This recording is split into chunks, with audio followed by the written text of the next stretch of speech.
The true meaning of gay, lesbian, and transgender. Many gay, lesbian, and transgendered individuals feel he or she has been born in the wrong body, usually finding themselves identifying more with the opposite gender, and is usually attracted to the same sex. On a much deeper level, perhaps a subconscious level, this individual's soul is remembering that in the spirit world, our spirit selves have no gender, because gender serves no particular purpose there. However, in the physical realm we have forgotten that fact. We somehow have to remember that gender is merely a spiritual strategical dichotomy, designed to work with physical bodies, enabling humans to merge and connect on an intimate level on this physical plane. Just keep in mind, humans without physical bodies are neither male or female. I've chosen to spend a bit of time on this subject, because I understand this is a hard one to digest for many individuals, because we identify so vehemently with our physical bodies. I feel the reason is because we believe our bodies are who we are. I'm encouraging you to listen to my audiobook, entitled All Things Connected: Guns, Flying, and the Internet. There is a segment of the book which goes into detail, explaining how and why genders were created by a group of young souls in the very beginning of physical creation, primarily to fit into the physical format. First of all, I would like to say, if we all understood the following statement to the fullest, we wouldn't be having discussions of this nature. I'd like to stress this extremely vital statement once again, because I know, it sounds a bit bizarre to some of you. Human beings without physical bodies do not possess a particular gender. In spirit form, every soul is instilled with both male and female energies to the same degree. This is such a simple concept, but most of us totally dismiss it as a ridiculous idea. Now let's focus on sexuality, which to me is the predominant factor when dealing with this particular subject. Sexuality is a powerful energy which has always existed between young souls in the spirit realm, since the beginning of time. Of course, it was not called sexuality in that space and time.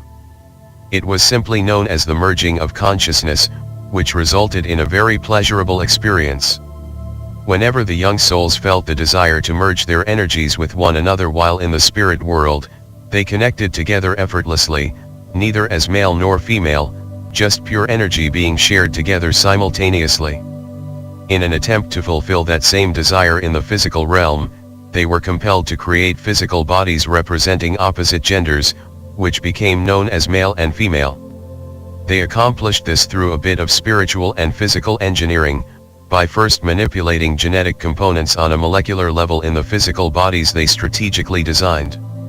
This engineering process slightly altered a couple of chromosomes, creating opposite gender roles, programming the body to react and respond to different stimuli, assuring that an automatic attraction would occur naturally between the opposite genders.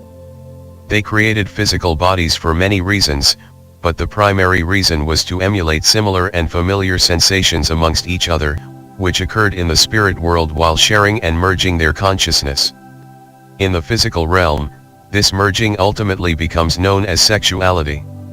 To break it down and simplify this concept without going into a long drawn-out description, the series of adjustments mentioned earlier, dealing with the engineering of genes and chromosomes, made it possible for them to merge in the physical world, creating similar sensations they once experienced in the spirit dimension.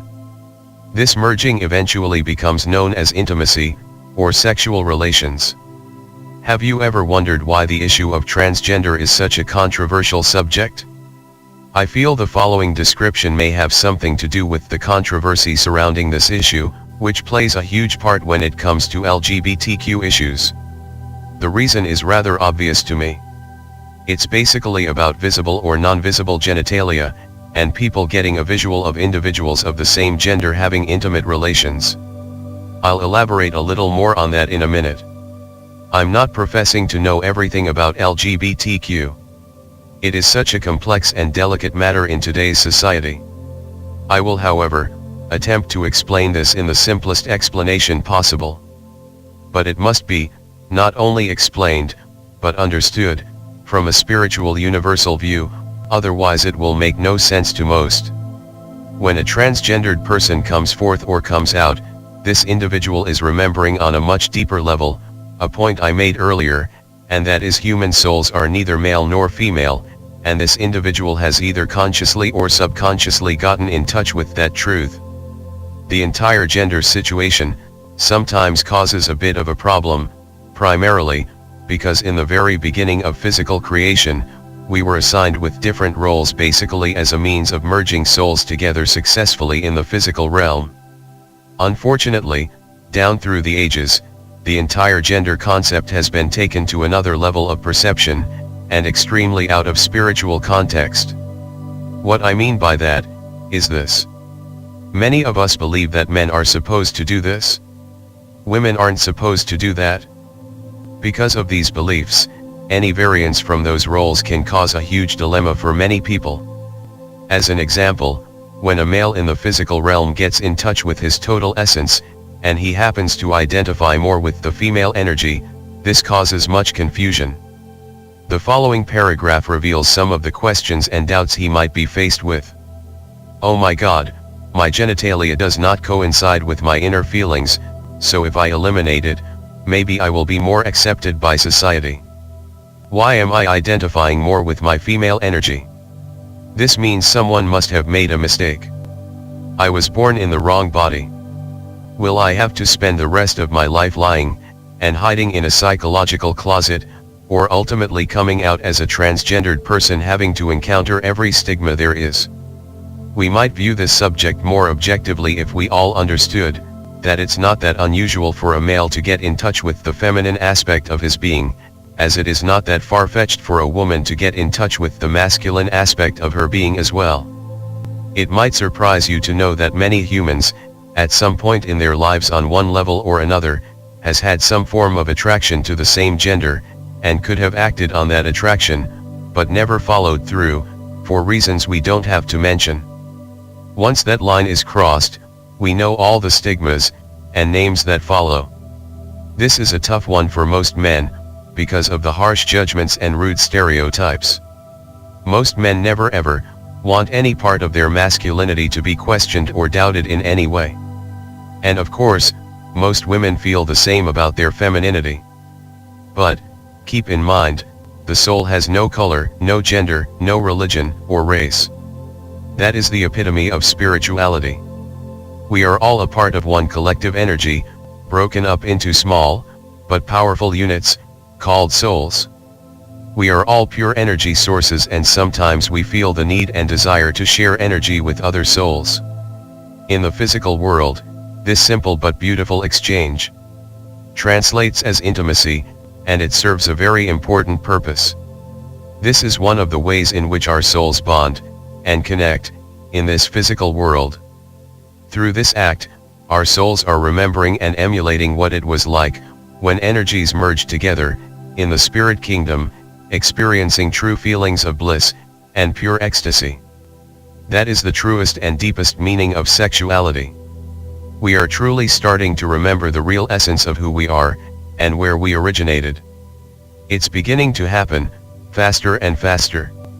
Technology has advanced swiftly, and has quadrupled within the last 20 years, as I talked about in my previous book, which depicts the parallel between guns, flying, and the internet. All of these subjects are clearly demonstrating that our inner selves are getting restless, as we are longing to get back to that limitless and timeless place where we once dwelled. That place being, of course, the spirit dominion, where we all existed as one. That concept appears to have been abandoned and forgotten on this plane of existence. That's why we put so much emphasis on gender, race, religion, etc. We see ourselves as being separate from each other. If we could only see life the way it was designed to be, we would be completely enthralled with how beautiful everyone truly is. As explained in All Things Connected, gender was designed to make it possible for us to emulate and share some of the things we experienced when we resided in the spirit realm. I know this sounds strange to most of you, but gay and transgendered is not as unusual as you might believe it to be. It has been in existence all throughout history and time. In spite of the malicious descriptions, a gay person should never be ostracized or condemned and made to feel guilty, or out of place for bearing the transgender label. The individuals who hurl those negative labels have no idea how deeply harmful it is to the person or persons it's being directed to. I haven't talked about the suicide aspect of this situation, so I'd like to stress this point. It's hard to believe that so much harsh treatment and harsh judgment is displayed worldwide because someone has a different sexual preference. It's truly heartbreaking how prevalent suicide is in the transgendered community as a result of shame, guilt, and low self-worth due to harsh and cruel judgment. Without going into detail, I'd like to stress, much of this judgment is based on religious belief systems, which adds a lot of fuel to the guilt factor. As a result of this harsh judgment, some people stay closeted their whole lives, isolated and embarrassed, based on how society and friends might view them. I've chosen to write this short booklet in an attempt to shed a bit of light on a subject that we have misunderstood and shunned far too long. I'd like to say, please, just remember, everything in this physical realm is based on spiritual principles. Spiritual principles are pure infinite laws created directly from universal mind, to enhance every aspect of life. Basically, in the physical realm, we are copying and emulating things from the spirit world, in an attempt to create and experience similar things in this dense physical world where spiritual rules apply differently than physical laws. Most of us view everything as separate, failing to realize we are all connected by one source. Race, color, gender, age, and financial status has no meaning in the spirit realm. However, all of the things just mentioned represents a specific principle from that particular reality. In essence, everything we experience in the physical world is a representation of something from the spirit world. In this next segment, I'm going to give several examples of what I mean by that statement, showing how spiritual things are represented in the physical world.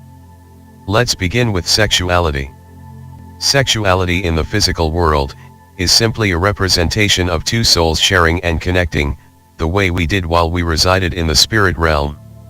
Since the beginning of time, our souls were never completely male, nor female, so there was never gender barriers, in the spirit world where we originated.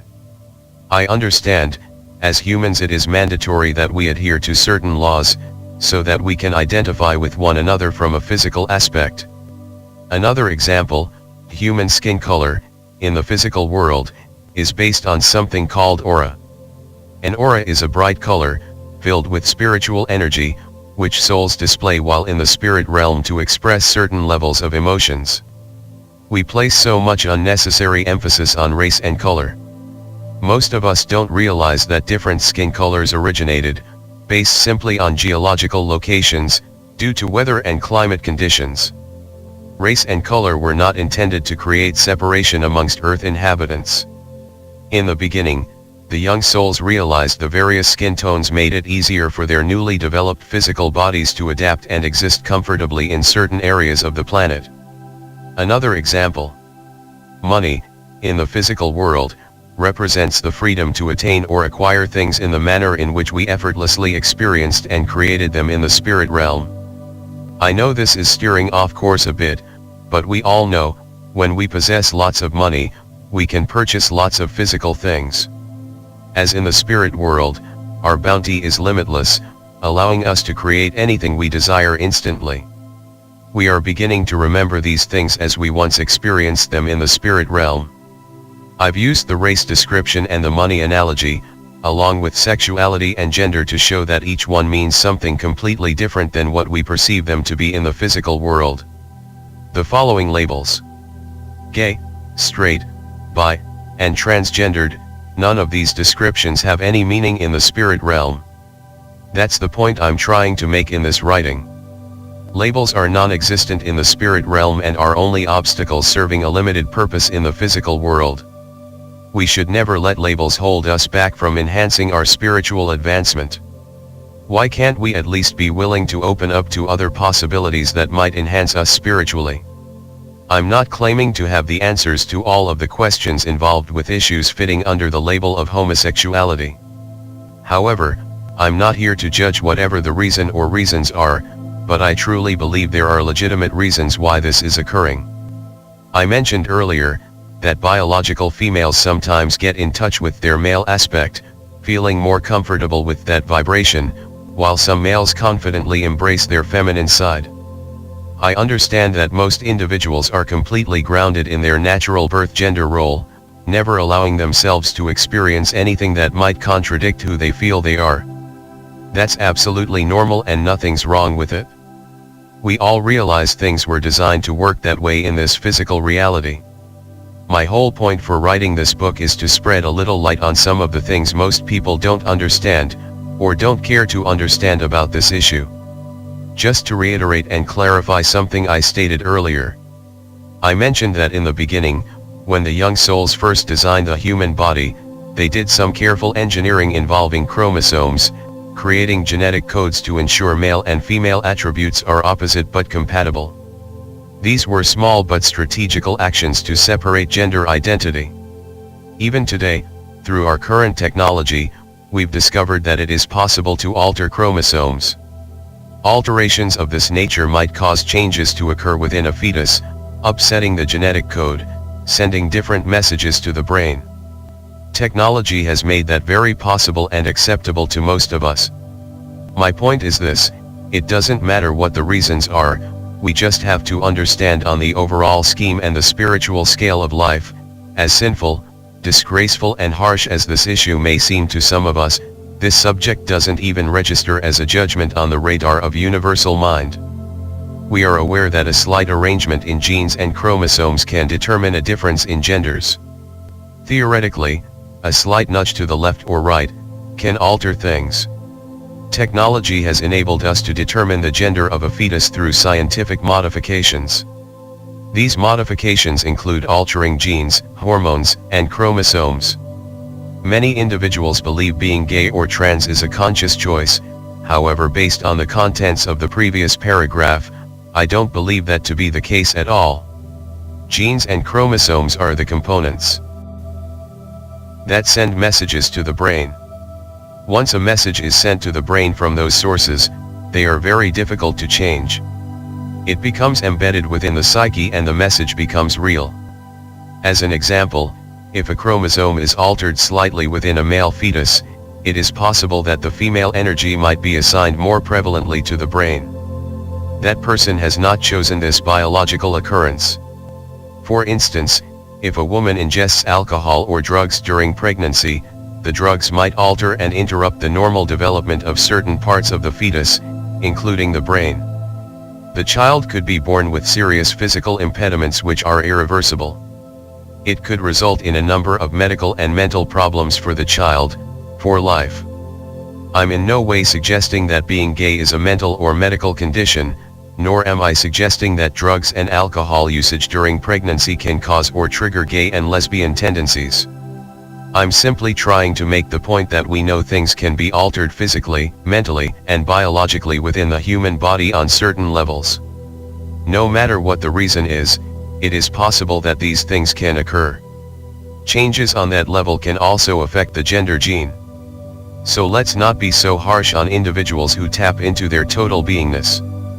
You have no idea why they are experiencing this. Many people are very homophobic. Homophobic usually means one is very uncomfortable or unaccepting of gays and lesbians. Most males are grounded in their maleness, and are not threatened by another person's gender choice.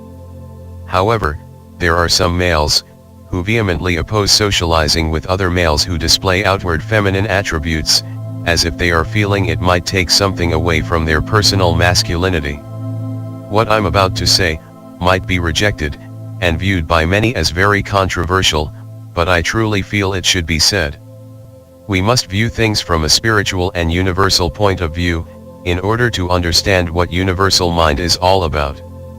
LGBTQ, on a much deeper level, simply means every one of us as humans are instilled with the male and female energy to the same degree, and just because we tap into one aspect of this energy more than the other, doesn't mean we are more, or less, than any other being on this planet. As humans we are simply playing a part in this reality, to accommodate a concept known as individuality, which exists only in the physical world. In closing, I would like to say, let's get back to the spiritual principles of life. This writing is just a brief reminder of who we really are, and I've obviously focused on this particular subject to make my point. This writing is not an endorsement, a sales pitch, or an attack on religious or political views.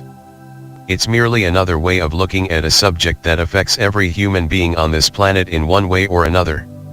I feel if it's at least looked at from a spiritual and compassionate point of view, we might be able to genuinely accept each other without judgment. If we are ever visited by an alien race of beings from another galaxy, LGBTQ should be the sign we greet them with, saying, "This is who we are." We are all aware of what the 5 letters, LGBTQ, stands for, but it could also be an acronym which represents the entire human race, because to me it stands for love, greatness, beauty, tenacity, quintessential. Words which describe all the qualities we as humans possess. This message is for all of my amazing brothers and sisters on this beautiful planet called Earth. Remember, you can only be who you are. Thanks for listening. Peace and love to you always.